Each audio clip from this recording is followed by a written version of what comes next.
Online ई content योजना अंतर्गत आज हम जिस विषय पर चर्चा करेंगे वह बिंदु है हिंदी साहित्य का इतिहास। और हिंदी साहित्य के इतिहास में तृतीय जो काल है रीतिकालीन रीतितर काव्यों के बारे में हम चर्चा को अंजाम देंगे। मैं एस.एल. बैरवा, सहायक आचार्य हिंदी, राजकीय कन्या महाविद्यालय बयाना, जिला भरतपुर, और जिस कंटेंट की जिस विषय वस्तु की हम चर्चा कर रहे हैं यह कंटेंट महाराजा सूरजमल ब्रज विश्वविद्यालय भरतपुर के बीए पाठ द्वितीय वर्ष हिंदी साहित्य प्रथम प्रश्न पत्र में सम्मिलित है। बीए द्वितीय वर्ष में अध्ययनरत छात्राएं प्रस्तुत वीडियो को ध्यान से देखें, इसका विवेचन विश्लेषण करें, इसका गौर से अवलोकन करें। तत्पश्चात प्रस्तुत वीडियो को लाइक करें, कमेंट करें और सब्सक्राइब करने में कोताही ना बरतें। प्रस्तुत वीडियो में मैं बेहद ही रोचक और ज्ञानवर्धक तथा उपयोगी सामग्री प्रस्तुत कर रहा हूँ। यह सामग्री बीए, एमए के साथ साथ प्रतियोगी परीक्षाओं में भी समान रूप से बेहद ही उपयोगी सिद्ध होगी, ऐसा मेरा मानना है। बाकी तो आप प्रस्तुत वीडियो को देखेंगे, सुनेंगे, तभी आपको पता चलेगा। तो देखिए बीए द्वितीय वर्ष की प्रिय छात्राओं, पिछले वीडियो में हम ये वीडियो की श्रृंखला प्रारंभ किए। उसमें मैं आज मेरा इस सत्र का 20वां वीडियो में प्रस्तुत कर रहा हूँ। और पिछले जो 19वां वीडियो है उसमें मैंने आपको कृष्ण भक्ति यानी हिंदी साहित्य का इतिहास है, उसमें रीतिकालीन रीतितर काव्यों में सगुण भक्ति काव्य है, उसमें इसकी दो शाखाएं थी, राम मार्गी और कृष्ण मार्गी। तो जस्ट पिछले वीडियो में 19वां जो वीडियो है उसमें मैंने आपको कृष्ण भक्ति शाखा का संक्षिप्त परिचय और उसके चुनिंदा प्रमुख कवि हैं उनके बारे में चर्चा को अंजाम दे चुके हैं। आज प्रस्तुत वीडियो में हम कृष्ण भक्ति और राम भक्ति की दोनों की यानी सगुण साहित्य की रीतिकालीन रीतितर यानी रीति के अलावा जो अन्य जो साहित्य रीतिकाल के परिवेश में वातावरण में जिसका सृजन हुआ है वो लिखा गया है, उसमें वीर, नीति, निर्गुण काव्य और सगुण काव्य और निर्गुण काव्य की हम विशेषताओं के बारे में पिछले वीडियो में चर्चा कर चुके हैं। और जस्ट 19वां वीडियो है उसमें मैंने आपको कृष्ण भक्ति के प्रमुख कवि हैं उनका जीवन वृत्तांत, उनका व्यक्तित्व और कृतित्व उसका मैं चित्रण कर चुका हूँ। प्रस्तुत वीडियो में तो हम केवल हमारा सगुण भक्ति काव्यधारा है उसकी प्रमुख जो खूबियाँ हैं, प्रमुख विशेषताएं हैं, उनका ही जिक्र करेंगे, उन्हीं की हम चर्चा को अंजाम देंगे। तो इसकी जो 10-11 विशेषताएं हैं उनको हम बारी बारी से उस पर प्रकाश डालते हैं।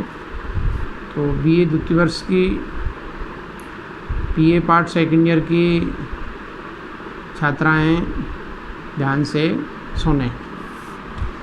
नंबर 1 विशेषता, भक्तिकालीन सगुण भक्ति काव्यधारा रीति काल में भी प्रवाहित होती रही है।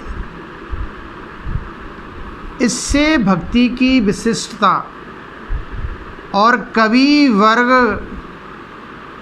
का निष्ठा भरा विश्वास भगवान के अनुराग में सहज ही सामने आ जाता है।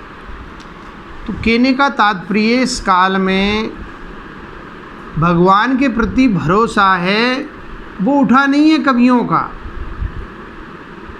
बराबर क्या है भगवान के प्रति आस्था है, वो रीति काल में भी बदस्तूर जारी रही। कवियों का जो मोह है भगवान के प्रति आज भी बना हुआ है और ये तो चलता ही रहेगा। ये सिलसिला तो वर्तमान परिवेश में भी भगवान के प्रति लोगों की आस्था है, उसको आप बखूबी देख सकते हो, क्योंकि भारतीय संस्कृति की एक कालजयी विशेषता है कि यहाँ पर लोग बाग पत्थर को पूजने से भी हिचकते नहीं हैं। यानी पत्थर में भी लोगों को भगवान दिखाई देता है। खैर, किसी की आस्था है उसको ठेस पहुंचाने का मेरा मकसद नहीं है, लेकिन भारतीय संस्कृति है उसमें आस्था है वो आज भी बराबर जुड़ी हुई है। चाहे हम कितने भी वैज्ञानिक युग में रहते हैं पर आस्थाएं आज भी बराबर हमें देखने को मिलती है। तो ये आस्था भगवान के प्रति श्रद्धा है, ये भक्ति काल में भी थी और रीति काल में भी। हम जो सगुण भक्ति काव्य है, चाहे वो राम काव्य हो, चाहे कृष्ण काव्य हो या और तटस्थ काव्य हो, उनमें भी क्या है हमको भगवान के प्रति जो अनुराग है, प्रेम है, श्रद्धा है, वो बराबर देखने को मिलता है। अगली दूसरी विशेषता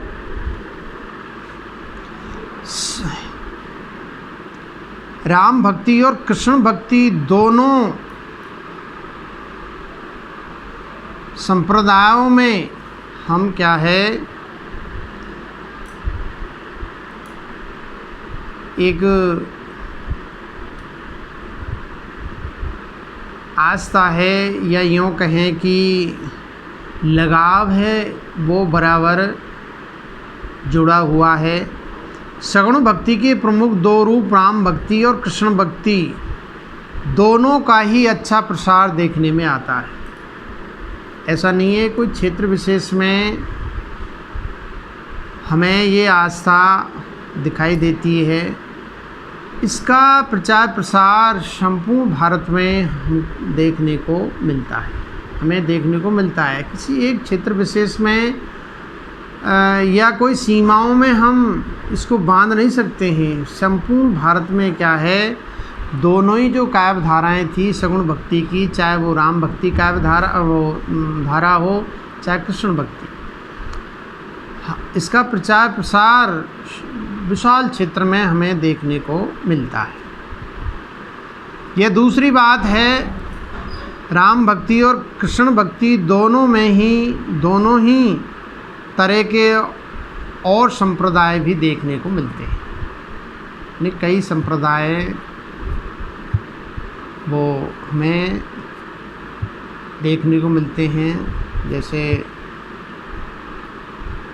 शुद्ध अद्वैतवाद है, पुष्टि संप्रदाय है, ब्रह्म संप्रदाय है। ये कई संप्रदाय हमें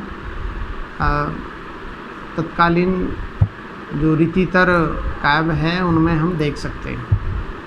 अगली तीसरी जो विशेषता है काव्य रूप की दृष्टि से, काव्य रूप की दृष्टि से रीतिकालीन भक्ति काव्य, प्रबंध काव्य और मुक्तक काव्य दोनों रूपों में दिखलाई देता है। वैसे दरअसल में देखा जाए तो प्रबंध काव्य के दो भाग है, खंड काव्य और महाकाव्य। तो इस दरमियान रीतितर सगुण भक्ति जो काव्य धारा है उसमें हम देख सकते हैं खंड काव्य भी लिखे गए हैं और महाकाव्य, यानी प्रबंध काव्यों का अच्छी तरह से इस युग में, इस काल में अच्छा सृजन देखने को मिलता है। साथ साथ में मुक्तक कवियों ने भी भक्ति भावना को बराबर परवान पहुंचाने में अपना योगदान दिया है। अगली चौथी विशेषता की हम चर्चा करेंगे। रीतिकालीन सगुण भक्ति काव्य में राम भक्ति से अधिक कृष्ण भक्ति का प्रचार भी और प्रभाव भी देखने में आता है। राम भक्ति का तो कम प्रचार प्रसार देखने को मिलता है, लेकिन कृष्ण भक्ति तो एक तरह से लोकप्रिय हो गई थी। यही कारण है कि राम भक्ति काव्य लिखने वाले कवियों ने क्रीड़ा, विनोद, हास, प्रयास और खेल मनोरंजन के उन साधनों को भी राम भक्ति में समाविष्ट कर दिया जो अधिकतर कृष्ण भक्ति के अंग रहे हैं। यानी राम को भी कृष्ण में बना दिया था। उसमें भी केली करनाएँ हैं, मनोविनोद है, हास प्रयास है, खेल मनोरंजन आदि का उन्होंने साधन बना दिया। कहने का तात्पर्य काव्य के जो प्रतिमान हैं वो यहाँ आकर के बदल गए। जो राम की एक मर्यादा बनी हुई है, मर्यादा पुरुषोत्तम राम हैं, उनका गौरव और गरिमा है, उसको इस साहित्य ने, मैं कह सकता हूँ, कुछ हद तक ठेस पहुँचाई है। इसमें कोई दोहराया नहीं, क्योंकि राम काव्य में भी हम श्रृंगारिकता को बखूबी देख सकते हैं, और वो भी असली श्रृंगार का धीरे धीरे प्रवेश हो गया था। हालांकि ऐसा नहीं है कि असली श्रृंगार संपूर्ण राम काव्य में हमें देखने को मिलता है, लेकिन कुछ उदाहरण हम देख सकते हैं। कृष्ण काव्य तो रस से युक्त ही है, श्रृंगार में है संपूर्ण काव्य। अगली पांचवी विशेषता है कृष्ण भक्ति और राम भक्ति का काव्य श्रृंगारिकता और विलासता का सूचक बन गया था। यानी दोनों ही काव्यों में श्रृंगारिकता घर कर गई थी, प्रवेश कर गई थी।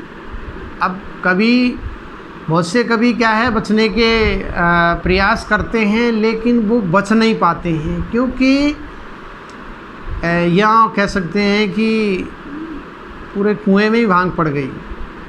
सभी कवियों ने क्या है, अपनी जो उच्चता है, गौरव है, गरिमा है, उसको उन्होंने हल्का फुल्का गिरा दिया है। यूँ कहें कि कहीं गौरव और गरिमा का इस युग में ह्रास हुआ है, ये कह सकते हैं। अगली छठी विशेषता है रीतिकालीन कवियों में अभिव्यंजना कला को भी बहुत महत्व दिया है। अभिव्यंजना यानी अभिव्यक्ति, या यूँ कहें कि कला पक्ष है, जिसमें छंद है, अलंकार है, भाषा शैली है, उसका अच्छा चित्रण देखने को मिलता है। इस दृष्टि से क्या है, रीतिकालीन रीतितर जो सगुण भक्ति काव्य है वो समृद्ध है। अभिव्यंजना की दृष्टि से यदि हम इसका विवेचन विश्लेषण करें तो इस दृष्टि से इस काव्य को हम समृद्ध काव्य कह सकते हैं। अगली सातवीं विशेषता, रीतिकालीन भक्ति काव्यकार पहले कवि थे, बाद में भक्त थे। रीतिकालीन भक्ति काव्यकार, जिसमें चाहे वो राम काव्य हो, कृष्ण काव्य हो, चाहे संत काव्य हो, या प्रेम काव्य या सूफी काव्य हो, तो पहले वो कवि हैं, उसके बाद में भक्त हैं। तो यदि हम दोनों में अंतर क्रिटिसिज्म करें भक्ति काव्य और रीति काव्य में, तो हमें ये अंतर प्रमुख रूप से, मौलिक रूप से दिखाई देता है कि भक्ति काल में या भक्ति काल के कवि हैं वो पहले भक्त थे और उसके बाद में वो कवि हैं। कबीरदास जी के बारे में कहा जाता है कि कबीरदास जी समाज सुधारक पहले है और कवि बाद में हैं। तो यहाँ पर जस्ट भक्ति काल के हम विपरीत भक्ति काल के हमें विपरीत देखने को मिलता है, अपोजिट जिसको कहते हैं। भक्तिकालीन काव्यकार भक्त पहले थे और बाद में कवि। इसलिए जो भक्ति के प्रति जीवन भर का ही नहीं जन्म जन्मांतर का संस्कार लेकर उन्होंने अपने भाव रखे, भक्तिकालीन कवियों ने जीवन भर का ही नहीं जन्म जन्मांतर का संस्कार लेकर उन्होंने अपने भाव रखे। रीतिकालीन के भक्त कवि उसकी छाया को भी नहीं छू सके, यानी छाया का भी क्या है उन्होंने स्पर्श नहीं किया। तो कहने का तात्पर्य ये है कि भक्तिकालीन जो काव्य है वो बेहद ही उच्च कोटि का था, यूँ हम कह सकते हैं। जबकि क्या है, भक्त का या भगवान के प्रति आस्था है, उसमें क्या है रसिकता समावेशित हो गई थी इस काल में आकर के। तो गौरव और गरिमा है उसका कहीं न कहीं यूँ कह सकते हैं कि ह्रास देखने को मिलता है हमें। अगली 8वीं विशेषता है भक्तिकालीन की सी गंभीरता, विशदता, व्यापकता और सांगोपांगता रीतिकालीन भक्ति काव्य में दिखला ही नहीं देती है। मैं बार बार कह रहा हूँ कि भक्ति काल किसी जो शक्ति है, मादा है, गरिमा है, गौरव है, वो हमें रीतिकालीन रीतितर भक्ति काव्य में देखने को नहीं मिलती है। ये मैं आपसे जोर देकर कह रहा हूँ। कहीं न कहीं इन कवियों ने क्या है अपने गौरव को, गरिमा को ठेस पहुँचाई है, इसमें कोई दो राय नहीं। अगली जो विशेषता है, 9वीं विशेषता, रीतिकालीन भक्ति काव्य में वर्णात्मकता और परंपरा निर्वाह के अधिक संजोया है। उसमें चित्त को द्रवित कर देने वाली और पाठक को अपने में लीन कर लेने वाली शरणागति का अच्छा आलेखन नहीं मिलता है। यानी रीतिकालीन रीतितर भक्ति काव्यों में जो तल्लीनता है, जो समर्पण भाव है, वो हमें देखने को नहीं मिलता है।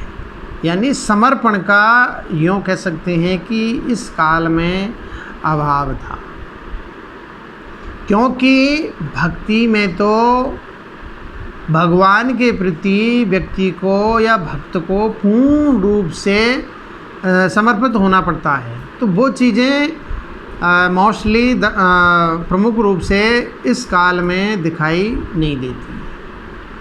सीधे सीधे शब्दों में हम यूँ कह सकते हैं कि जो गंभीरता है, भगवान के प्रति जो आस्था है, जो भक्ति काल में कूट कूट भरी हुई थी भक्त के अंदर, वो हमें क्या है इस काल में देखने को नहीं मिलती। यहाँ हम काव्य का जो कला पक्ष है वो ठीक ढंग का है, उसमें क्या है इन्होंने पूरी ताकत को झोंक दिया। अगली और अंतिम विशेषता जो 10वीं विशेषता है, रीतिकालीन भक्ति कवियों ने अपने काव्यों में वस्तु और काव्य को वाल्मीकि, तुलसी, सूरदास और अष्टछाप के कवियों से प्रभाव ग्रहण करके काव्य कला में मौलिकता और कवित्व शक्ति के प्रयोग का अच्छा परिचय दिया है। हाँ, मैंने आपको पहले ही आगाह कर दिया था, बता दिया था कि इस काल में क्या है, काव्य का जो कला पक्ष है या यूँ कहें कि अभिव्यक्ति पक्ष है वो बहुत सुंदर है। हाँ, अनुभूति पक्ष इनका ज़्यादा अच्छा नहीं है, लेकिन कला पक्ष में इनको महारत हासिल थी, ये बात हम डंके की चोट पर कह सकते हैं। तो वाल्मीकि, तुलसी, सूरदास और छाप के जो कवि हैं, जिसमें सूरदास है, नंददास है, इनका जो कला पक्ष है उससे कहीं बेहतर कला पक्ष हम रीतिकालीन, रीतितर जो भक्ति काव्य है उसमें हम बखूबी रूप से, प्रमुख रूप से देख सकते हैं। और निष्कर्ष रूप में हम कह सकते हैं कि चाहे कैसा भी हो, रीतिकालीन, रीतितर भक्ति काव्य, लेकिन हिंदी साहित्य में इसका योगदान महत्वपूर्ण है और इसकी जो प्रासंगिकता है वो आज भी बनी हुई है, क्योंकि आज के कवि भी तत्कालीन काव्य के जो प्रतिमान हैं उनको ग्रहण करके ही काव्यों का सृजन करते हैं। काव्य की जो रूढ़ियाँ हैं, रीतियाँ हैं, कवि रूढ़ियाँ हैं, वो आज भी हमें दिखाई देती है। आज के जो कवियों ने काव्यों का जो सृजन कर रहे हैं, तो कहने का तात्पर्य इसकी जो इम्पोर्टेंसी है, इसकी जो प्रासंगिकता है वो हमें आज भी दिखाई देती है। तो अगले वीडियो में हम अगले टॉपिक के बारे में चर्चा करेंगे। आज इतना ही। धन्यवाद, नमस्कार।